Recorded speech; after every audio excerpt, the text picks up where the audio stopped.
The 1970s were a decade of excess, where the party never seemed to stop. But for some of Britain's brightest stars, the celebration turned into a slow and public tragedy. We are looking back at 10 icons who poured their immense talent into a glass and eventually lost their battle with addiction.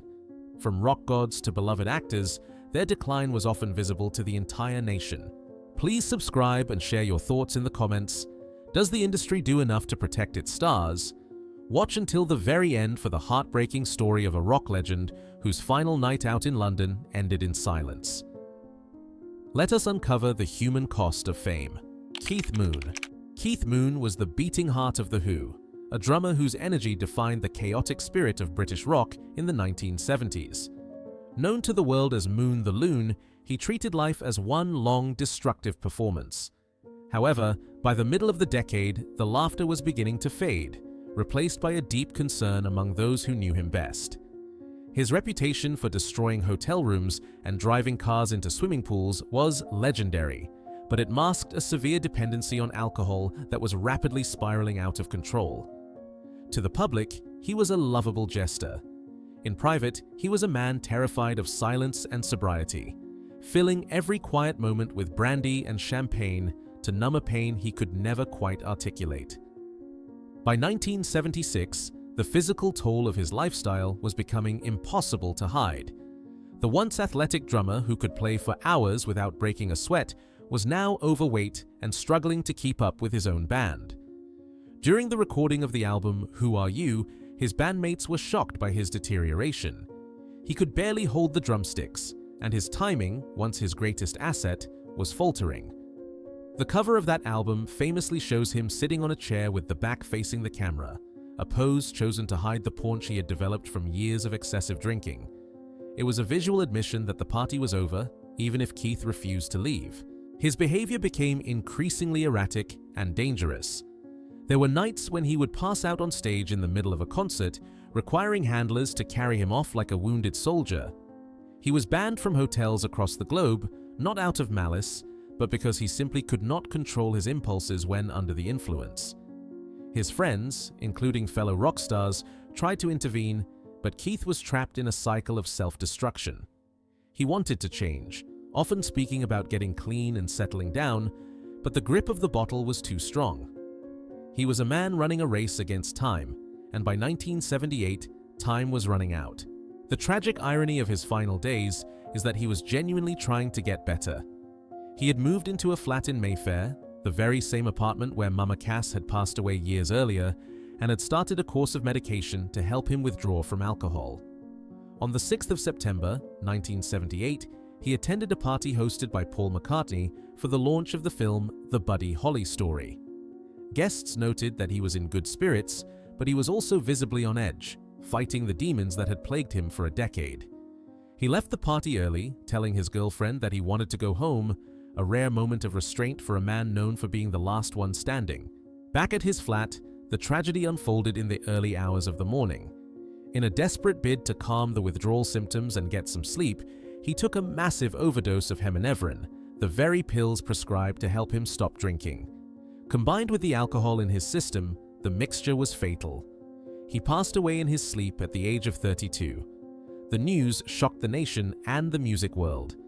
The man who had lived life at full volume had been silenced by the very cure he sought. His death marked the end of an era for British rock, a stark reminder that the excess of the 1970s came with a price that even the greatest talents could not afford to pay. Robert Shaw. Robert Shaw was one of the most intense and charismatic actors of the 1970s, a man who brought a raw, dangerous energy to every role he played. From the menacing villain in From Russia with Love to the shark hunter Quint in Jaws, he commanded the screen with a presence that was impossible to ignore. However, off-camera, Shaw was fighting a battle that was just as violent as anything he portrayed in films. He was a man of immense intellect and complexity, a novelist and a playwright, but he was also a legendary drinker who consumed alcohol with a frightening veracity. To the public, he was the ultimate tough guy, a rugged British icon who lived life on his own terms. But those close to him saw a man who was using alcohol to quiet a mind that never stopped racing, a brilliant artist slowly drowning in his own addiction. The filming of Jaws in 1974 became the defining chapter of his struggle with the bottle. The production was a nightmare of delays and technical failures, and Shaw spent much of the downtime drinking heavily. His consumption of vodka became the stuff of Hollywood legend, but it was far from glamorous. His behavior on set was often volatile. He famously tormented his co-star Richard Dreyfuss, turning their relationship into a psychological war that mirrored the tension of their characters. The most telling incident occurred during the filming of the famous Indianapolis speech. Shaw attempted to perform the monologue while heavily intoxicated, believing it would add authenticity. Instead, he slumped in his chair, unable to focus. He had to be carried off the set, a moment of public humiliation for a man who prided himself on his professionalism. He returned the next day, sober and shaking with remorse, and delivered one of the greatest performances in cinema history in a single take.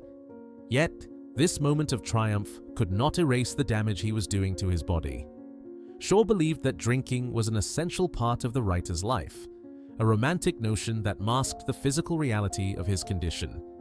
He often claimed that he drank to cope with the terror of life, using whiskey as a shield against his own insecurities. As the 1970s progressed, the toll became visible. He looked far older than his years, his face lined and weathered, his energy depleting faster with each project. He was burning the candle at both ends, supporting a large family and working relentlessly to fund a lifestyle that was slowly killing him. By 1978, Robert Shaw was living in Ireland, a place he loved for its solitude and beauty. He had just completed filming on Avalanche Express and was preparing for new projects, but his body had reached its breaking point. On the 28th of August, while driving home to his cottage in Tuamakidi with his wife and son, he began to feel unwell. He pulled the car over to the side of the road, stepped out to get some fresh air, and collapsed. He passed away on the roadside at the age of just 51. The cause was a massive heart attack, but the years of heavy drinking and smoking had undoubtedly weakened his heart to the point where it simply could not go on. His death was a shock to the industry and his fans. At 51, he should have had decades of great work ahead of him. Instead, he became a tragic statistic of the 1970s, a decade where the hard-drinking culture of British actors claimed one of its finest sons. Robert Shaw left behind a legacy of incredible performances and literary works, but there is always the lingering question of what else he could have achieved had he been able to conquer the demons that drove him to the bottle. He was a man of great strength who was ultimately defeated by his only weakness, leaving the world bereft of his thunderous talent far too soon. Paul Kossoff. The tragedy of Paul Kossoff is the heartbreaking tale of a boy wonder who possessed a soul far too heavy for his fragile body to carry. As the guitarist for the band Free, he was responsible for some of the most emotive and powerful riffs of the 1970s, including the immortal anthem, All Right Now. Yet, while his fingers could make a guitar weep, his own internal weeping could only be silenced by a lethal cocktail of chemicals and alcohol. He was the son of the beloved British actor David Kossoff, and he had grown up in the spotlight, a pressure cooker that left him feeling exposed and vulnerable from a very young age. By the early 70s, the adulation of the crowd had ceased to be a comfort and had instead become a source of terrifying anxiety. To cope with the crippling stage fright and the demands of the rock and roll lifestyle, Kossoff turned to self-medication. What started as a way to loosen up before a show quickly spiraled into a terrifying addiction to Mandrax and alcohol. The combination was devastating. Friends and bandmates watched in horror as the vibrant, sensitive young man they knew began to disappear behind a glaze of intoxication. His decline was not hidden behind closed doors. It happened in full view of the music press and the fans. Concerts became unpredictable lotteries.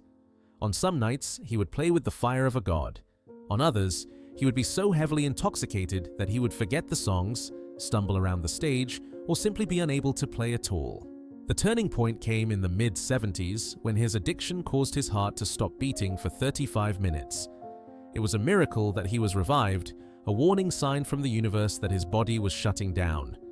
Most people would have taken this as a cue to stop, but the grip of addiction was too tight.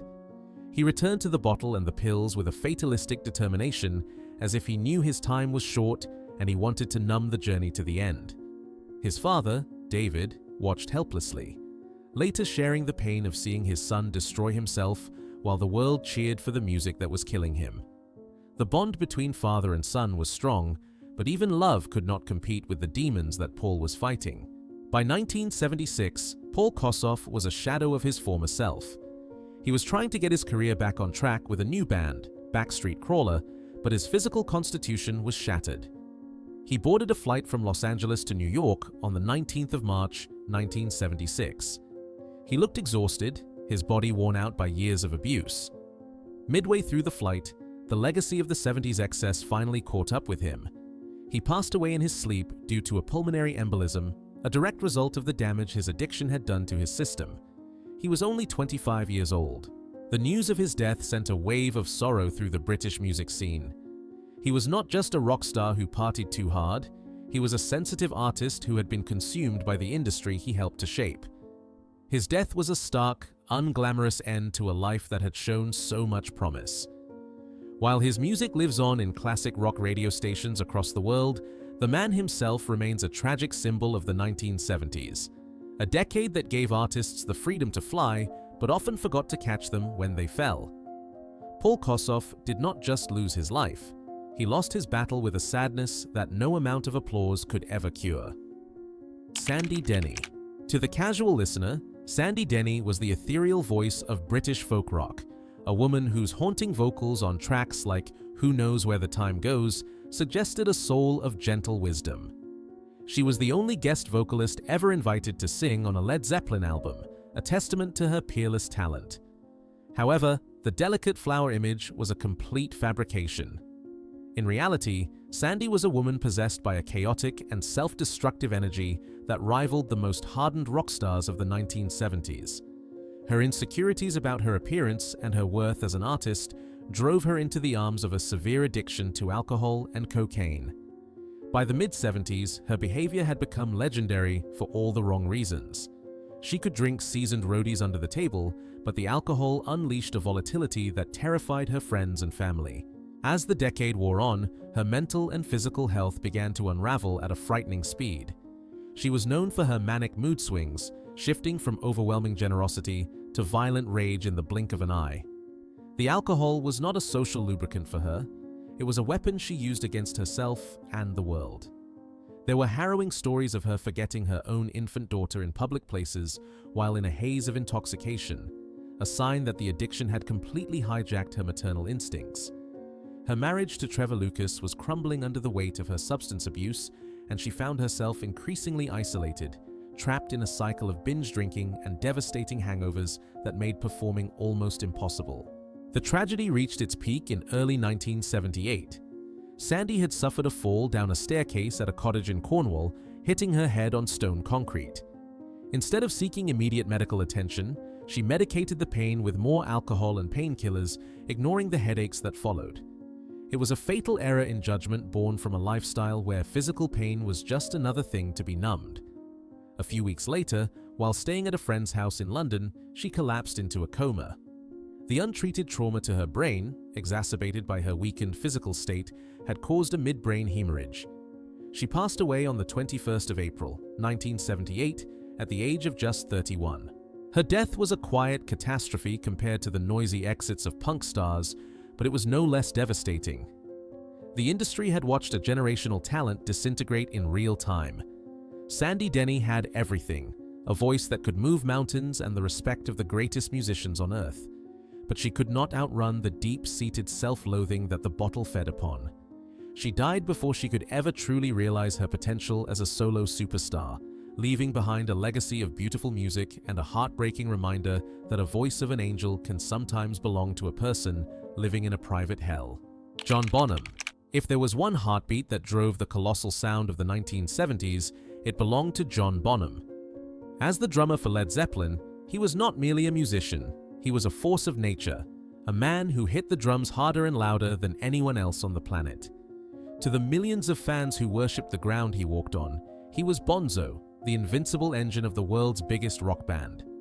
However, behind the kit and the thunderous applause, John Bonham was a man deeply ill at ease with the machinery of fame. He was a homebody, a simple man from the Midlands who missed his wife and children desperately whenever the band was dragged away on their mammoth tours. To cope with the crippling homesickness and the adrenaline of performing for stadiums, he turned to alcohol with a ferocity that terrified those around him. By the late 1970s, the drinking had ceased to be a social habit and had become a dangerous crutch.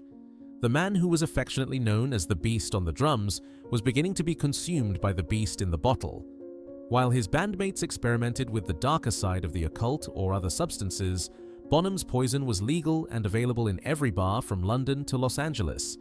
He was known to consume quantities of alcohol that would have hospitalized a normal man, yet he would still get up and perform.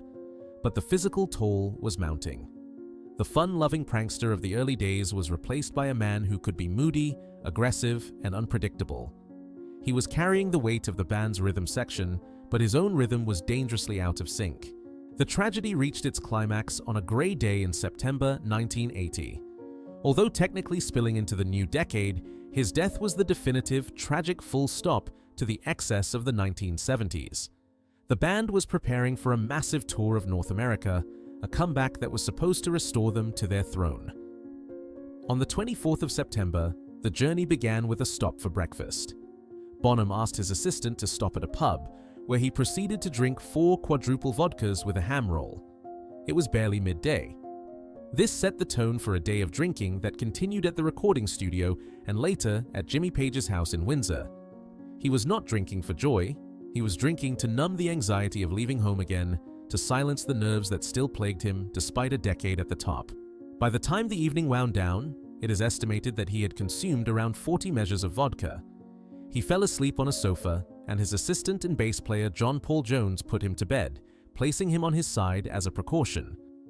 The house fell silent, but in the darkness, the alcohol did its fatal work.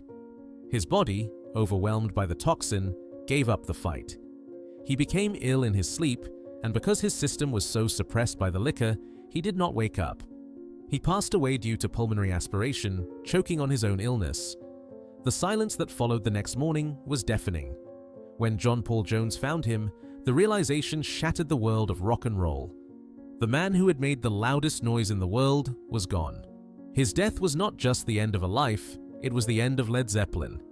The remaining members, devastated by the loss of their brother, decided they could not continue without him. They issued a statement that they were no more, proving that Bonham was truly irreplaceable. He was just 32 years old. The tragedy of John Bonham is the story of a man who conquered the world with his talent, but could not conquer the loneliness that came with it. He spent the 1970s building a legend that would last forever, but the fuel he used to keep the engine running ultimately caused it to burn out. He remains the greatest drummer of all time, but his empty stool serves as a permanent, heartbreaking reminder of the price of the rock and roll lifestyle. Eutha Joyce. In the landscape of British television during the 1970s, few faces were as instantly recognizable or as universally loved as Eutha Joyce. As Mildred Roper in the smash hit sitcoms Man About the House and George and Mildred, she was the queen of the small screen. Her character was a sharp-tongued, sexually frustrated housewife who constantly sparred with her lazy husband, and the nation adored her. She brought a level of sophistication and timing to the role that turned a simple comedy into a cultural phenomenon. However, the woman who made millions laugh every week was privately consumed by a profound loneliness and a crippling insecurity that she tried to drown in alcohol. While Mildred Roper was aggressive and confident, Eutha was fragile, quiet, and terrified of the very fame that she had worked so hard to achieve. Behind the scenes of the television studios, her dependency on alcohol was becoming an open secret among the cast and crew, although it was strictly hidden from the public. She began drinking to calm her nerves, but as the pressure of maintaining her stardom increased, so did her consumption. By the late 1970s, she was drinking upwards of half a bottle of brandy a day, often starting first thing in the morning. She would disguise the alcohol in water glasses on set, sipping constantly to maintain a level of numbness that allowed her to function. Her colleagues, including her on-screen husband Brian Murphy, were aware of her struggle but felt helpless to intervene. Eutha was an intensely private woman who built a wall around herself, refusing to let anyone see the depth of her pain or the extent of her addiction. The tragedy of her decline was that it happened while she was at the absolute peak of her career. In 1980, a feature film version of George and Mildred was released, cementing her status as a superstar. Yet, at the premiere, she looked frail and exhausted, a shadow of the vibrant woman who had burst onto the screen a decade earlier. She was suffering from the advanced stages of liver failure, her body slowly shutting down under the relentless assault of the alcohol. She had spent the 70s giving everything she had to her audience, leaving nothing for herself but the bottle. She feared that if she stopped drinking, she would lose the ability to perform, not realizing that the drink was stealing her life away. In the summer of 1980, just as the decade turned, her health collapsed completely. She was admitted to hospital with jaundice and liver failure. Even on her deathbed, she tried to protect her fans from the truth, claiming she was suffering from hepatitis. She passed away on the 24th of August, 1980, at the age of 53. The news sent a shockwave through the country. The public, who felt they knew her as the indomitable Mildred, had no idea that she had been slowly drinking herself to death for years. Her funeral was attended by a grieving industry, but the sadness was compounded by the senselessness of the loss. Eutha Joyce was a victim of the isolation that often accompanies massive fame. She had replaced real human connection with the artificial warmth of brandy, and in doing so, she robbed the world of one of its finest comic actresses. Her legacy is one of brilliant laughter, but her story serves as a somber reminder that the brightest smiles on screen often hide the darkest sorrows behind closed doors. She died of a broken heart as much as a broken liver, a star who burned out because she had no one to share her light with. Bon Scott. Born in Scotland and raised to be a rock and roll rebel, Bon Scott was the charismatic frontman of AC/DC, a band that conquered the world in the 1970s with their high-voltage energy. Although the band was Australian, Bon never lost his Celtic roots or his prodigious capacity for drinking. He was the ultimate wild man of rock, a lyricist who wrote about sin, sex, and booze with a wink and a smile. However, the lifestyle he celebrated in his songs was slowly claiming his life. By the end of the decade, his drinking was not just a pastime, it was a full-time occupation. He would reportedly finish a bottle of bourbon before even stepping onto the stage, fueled by a self-destructive drive that worried everyone around him. The 1970s had been a whirlwind of touring and recording, leaving Bon exhausted and physically drained. He was 33 years old, but he lived with the intensity of a man who knew he was running out of time. In February 1980, just as the 70s turned into the 80s, the band was in London working on what would become their biggest album, Back in Black. Bon was in the heart of the city's nightlife, a familiar face in the clubs and pubs of Camden. On the night of the 18th of February, he went out for a night of heavy drinking at the Music Machine Club. It was a typical night for Bon, but his body had finally reached its limit. He left the club in the early hours of the morning with an acquaintance, Alistair Kinnear, who drove him back to his flat in East Dulwich. Bon had passed out in the passenger seat, a common occurrence that usually resulted in him sleeping it off. Kinnear, unable to wake him, decided to leave him in the car to rest, covering him with a blanket against the London chill. It was a fatal decision. In the silence of the parked Renault 5, Bon Scott vomited while unconscious. Because his reflexes were suppressed by the massive amount of alcohol in his system, he did not wake up and choked. He was found the next evening, lifeless in the car. He was rushed to King's College Hospital, but it was too late. He was pronounced dead on arrival. The official cause was acute alcohol poisoning. The man who had screamed, "Let there be rock," was silenced by a lonely, cold death on a residential street. His death marked the tragic end of the classic 1970s rock era. Bon Scott had lived the lyrics of his songs to the bitter end, paying the ultimate price for the rock and roll lifestyle. He was a poet of the pub who never made it home, leaving a void in music that has never truly been filled. Dennis Price. Dennis Price was once the epitome of the English gentleman, a movie star known for his impeccable manners and the classic film Kind Hearts and Coronets. However, by the dawn of the 1970s, this elegant icon had become a tragic cautionary tale of how alcohol can dismantle even the most dignified life. Having lost his fortune to gambling and extravagant living, Price spent the final years of his life in a desperate struggle for solvency, a battle he fought with a glass of gin constantly in his hand. He had been declared bankrupt, a humiliation that drove him further into the bottle. To the public, he was still a familiar face, but the man behind the smile was crumbling physically and emotionally under the weight of severe alcoholism. Forced to leave mainland Britain to avoid tax complications, he relocated to the Channel Islands in the early 70s. His career, which had once seen him share the screen with Alec Guinness, had descended into a chaotic scramble for quick cash. He appeared in a string of low-budget horror films and comedies, often looking bloated and unwell. Directors who hired him in the 1970s noted that while his voice remained as smooth as silk, his ability to remember lines was fading, eroded by years of heavy drinking. He was a man working not for the love of the art, but to fund the very addiction that was killing him. It was a heartbreaking sight for those who remembered him in his prime. His isolation in Guernsey only accelerated his decline. Separated from the London social scene he once ruled, he spent his days in a lonely cycle of drinking. Friends who visited him described a man who was deeply unhappy, masking his pain with a facade of old-school charm. He suffered from cirrhosis of the liver, a direct consequence of his lifestyle, yet he refused to stop. The alcohol was his only comfort in a world where he felt increasingly irrelevant and forgotten. He had gone from being the toast of the town to a man who died almost unnoticed by the industry that had once celebrated him. On the 6th of October, 1973, Dennis Price passed away in a hospital in Guernsey. He was 58 years old. The official cause was heart failure, brought on by a hip fracture, but it was widely understood that his body had simply given up after years of abuse. His death was a quiet, lonely end for a man who had once been one of the biggest stars in Britain. He left behind a legacy of brilliant performances, but also a stark example of the bar to morgue trajectory. He was the gentleman who lost everything to the drink, proving that addiction respects neither class nor talent. Rachel Roberts.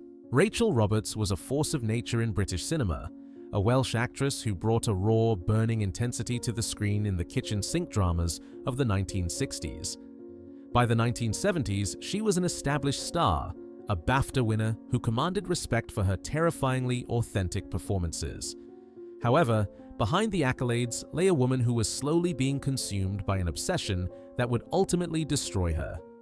Her life in the 70s was defined by her shattered marriage to Rex Harrison, a relationship that she simply could not let go of. To numb the pain of the rejection, she turned to the bottle with a ferocity that alarmed everyone who knew her. She was a woman who felt everything too deeply, and alcohol became the only way to dull the sharp edges of her heartbreak. Her behavior in public throughout the decade became increasingly erratic and tragic.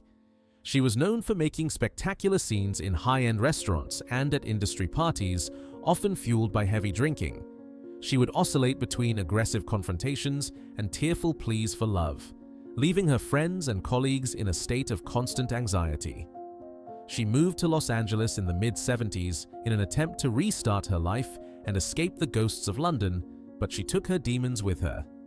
In Hollywood, she continued to work, delivering a haunting performance as the strict headmistress in Picnic at Hanging Rock, a role that ironically mirrored her own rigid, repressed inner turmoil. Yet, offset, the drinking continued to spiral, isolating her further in a city known for its superficiality. Her diary entries from this period reveal a mind in torture, fixated on her former husband and her fading youth. She viewed the aging process as a personal failure, and the alcohol only deepened her depression. She would often call friends in the middle of the night, rambling incoherently, seeking a connection that she felt she had lost forever. The industry began to view her as a liability, a brilliant actress who came with too much baggage. She was trapped in a vicious cycle. She drank because she was lonely, and she was lonely because she drank. The vibrant, fiery woman who had once captivated audiences was becoming a tragic figure, a cautionary tale whispered about at cocktail parties. The end of the 1970s saw her desperately trying to win back the approval of her ex-husband, a quest that was doomed to failure. In 1980, just as the new decade dawned, she made a final, desperate attempt to get his attention. After a series of impulsive actions, she was found dead in her home in Los Angeles. She had taken her own life by swallowing a lethal substance, a violent and horrific end to a life that had been so full of passion. She was 53 years old. Her death was the final, heartbreaking act of a tragedy that had played out in slow motion across the entire decade. Rachel Roberts was a victim of a romantic obsession that the bottle turned into madness. She was an artist who gave every ounce of her soul to her characters, leaving nothing for herself to survive on. Her story is one of the saddest in show business history, a reminder that talent and awards are no protection against the ravages of a broken heart and the destructive power of addiction. She died as she had lived in her final years, dramatic, intense, and terribly, terribly alone. Sid Vicious. The final name on our list is the man who became the poster boy for the destructive power of the 1970s. Sid Vicious was not just a musician, he was a walking cry for help, a young man who took the nihilism of the punk movement and applied it to his own body with lethal results. While he is often remembered for the drugs, alcohol was the constant fuel that kept his chaotic fire burning. By 1978, after the Sex Pistols had disintegrated in a mess of lawsuits and broken promises, Sid was lost. He moved to New York City with his girlfriend Nancy Spungen, and their life became a public spectacle of intoxication and despair. They lived in the Chelsea Hotel, a place that became the grim setting for the final act of his short life. His decline was broadcast in real time. Interviews from this period show a man who was barely coherent, slurring his words and struggling to keep his eyes open. He was trapping himself in a world where the party never ended because he was too terrified to face the silence of sobriety.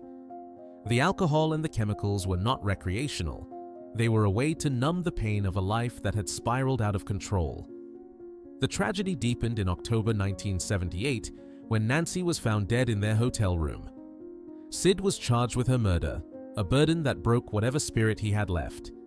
He was released on bail, but he was a ghost walking, a 21-year-old boy who had seen and done too much, too soon. The end came on the 2nd of February, 1979, just as the decade was closing. To celebrate his release from Rikers Island, a small gathering was held at a friend's apartment in Greenwich Village. It was supposed to be a new beginning, a chance to get clean and start over. Instead, it became a wake. Sid, unable to resist the lure of the oblivion he had chased for years, consumed a fatal quantity of heroin, likely supplied by his own mother, who believed she was helping him cope. His tolerance had lowered during his time in prison, and his body, weakened by years of heavy drinking and abuse, simply shut down. He passed away in his sleep, leaving behind a legacy that was as tragic as it was iconic. Sid Vicious died at the age of 21. He was the ultimate casualty of the 1970s, a decade that promised freedom but often delivered destruction. His death marked the definitive end of the punk era and served as a brutal wake-up call to a generation. He lived the philosophy of no future to its bitter conclusion, proving that the romantic image of the rock and roll rebel often hides a scared, lonely child who just wants the pain to stop. From the bars of London to the morgue in New York, his journey was a sprint towards the grave, leaving the world to wonder what might have been if someone had been able to save him from himself.